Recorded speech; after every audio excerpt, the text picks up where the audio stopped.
Quintana coming to you from the Beehive.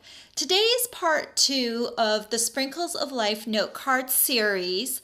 There will be 5 parts total, with the last one being a note card holder.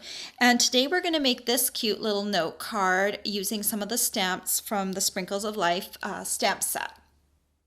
Yesterday I talked about the Sprinkles of Life set being a fundraiser for the Ronald McDonald House, and that this charity was near and dear to my heart. My nephew stayed at the Ronald McDonald House this last fall and winter while undergoing cancer treatment. Even though his cancer treatment was covered, the nearest pediatric cancer facility was 250 miles from home. If my sister's family hadn't had a place to stay, it would have placed a huge financial strain on them. I had never really understood what a financial burden cancer could put on a family, even one that had medical coverage. As I found out, it's not just the cost of the treatment, it's the cost of the travel, a place to stay, and the loss of income while you're away.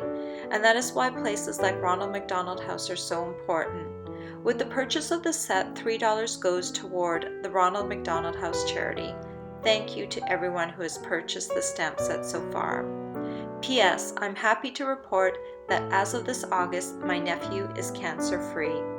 Now on to the note card. Let's get started. We're going to need a package of Whisper White note cards and envelopes, and these note cards come pre-cut and pre-scored, and they'll be perfect for putting in our little note card holder at the end of the week. And so this card, we're going to orient it like this. And we're going to start off with our Tip Top Taupe ink pad, and we're going to open it up. And I have taken 2 of the pieces from the Sprinkles of Life stamp set, the cupcake bottom and the happy birthday, and I've put them together on an H block so that I can stamp them both at the same time. It saves me some time if I'm making a few of them, and it helps me that I can line them up on the block right away. So I'm going to just go ahead and ink up both of these stamps on the same block, and I want to stamp this centered on the card about 1/2 inch up from the bottom, like that. And then I'm going to take the cupcake top, which is this stamp that can be used as a cloud, it can be used as a cupcake top, and an ice cream on another type of card. So we're going to just need a piece of scrap Tip Top Taupe cardstock, and I'm going to ink this up in the Tip Top Taupe, and then I'm just going to stamp it on there. And then this is the Tree Builder punch, and I'm just going to use my punch to punch out this topper like that. And then before we put our Tip Top Taupe ink pad aside, I'm going to take a sponge dauber. And a sponge dauber is simply like a thimble with a foam end to it, so you can sponge with it. These things are really great. And you just pick up some ink, and I usually like to take some of the ink off, so I'll pounce a little bit and take some of it off, and I'm just going to use this to color lightly my cupcake bottom so it doesn't look quite as stark white. So you don't have precision near the edges, so I kind of just hit close to the edge so I don't go over. If you go over a little bit, it doesn't matter anyway.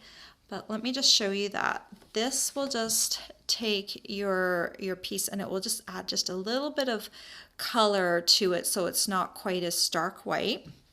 And then we're not going to glue down our little icing piece yet. I'm going to scoot this where I would have it, and then I'm going to bring it down just a little bit because we're going to stamp candles.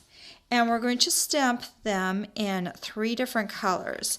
So to start off with, I'm going to stamp in Delightful Dijon. And I'm going to bring over this is my Stampin' Scrub. And this will allow me to clean my candles in between.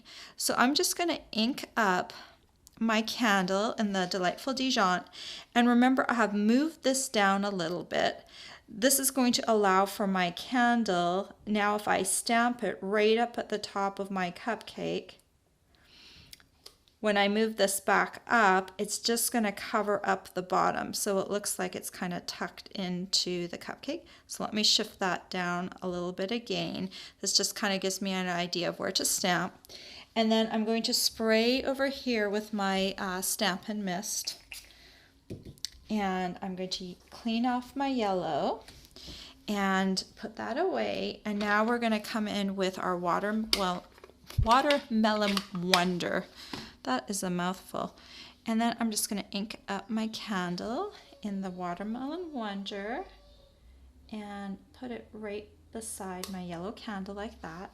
I'm going to clean off the watermelon and put my ink aside. And then we're going to do the last candle in Cucumber Crush.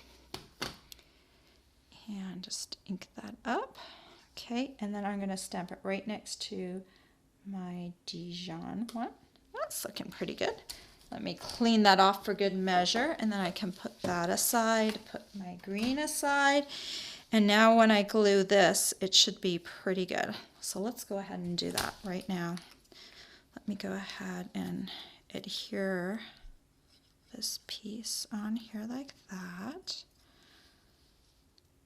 And then I thought you could leave it just like that, but I wanted my cards, even though they're simple, I wanted to have them have a little bit of a bling aspect to them. So I thought I got some gold glimmer paper and I cut it into a tiny strip. And if you cut it into a tiny strip, you can feed the glimmer paper in through the cloud area, and that will allow you to punch out 3 little flames. So that's number 1. Let me feed this in one more time. I'm making it look really, really hard, but it's not. It's because I'm having to do it for the camera and I can't do it out of view, so to speak. So there you can see there's the backing of the gold glimmer paper. I've got another one. And then let me feed this in one more time. And then punch it.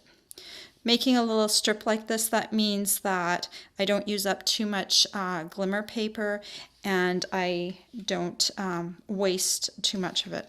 Where's my little flame? So I've got 3 little flames, and the easiest way I found to do this is go ahead and just put a dab of Tombow on each of the flames. And then you can just pick up these flames, because if you put glue on this little tiny piece, you are going to definitely get your finger in it. This way, it's a little easier to get these on there. So that just adds just the tiniest little bit of bling, and it makes your card just look really, really cute. And there you go. And now I just need to fold my card along the score line, and I use my bone folder to really crease that fold down so it lies nice and flat. And then you probably remember the card that we did yesterday, the one with the little tree. So it's starting to come together. 2 of the cards are complete. All the supplies you'll need to make these note cards are available for purchase on my blog. Stay tuned tomorrow for part 3. Bye for now.